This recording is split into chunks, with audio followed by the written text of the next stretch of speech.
Here are some trees. Now, they look all the same, don't they? But they are very different.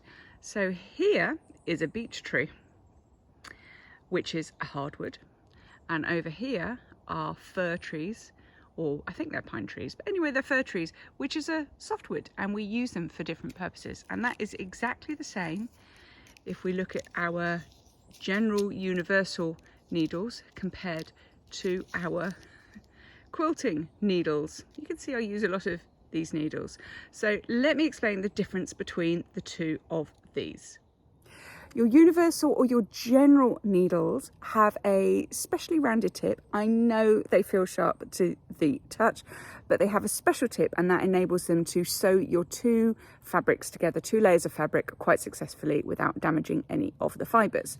Your quilting needles, on the other hand, they are specially tapered. So down the length of the needle, even though they look exactly the same and they may feel exactly the same, they are specially tapered to the end. And again, they have a slightly rounded tip, and that enables them to pierce the 3 layers of your quilt. You've obviously got more thickness to go through, and you've got 3 layers to go through. So these needles are designed to pierce those 3 layers without damaging any of your fabric. And that is the difference between your general universal needles and your quilting needles. I hope that has helped. Please don't forget to like and subscribe. Do pop a comment below and share with your friends, and I will see you all in the next video. Bye for now.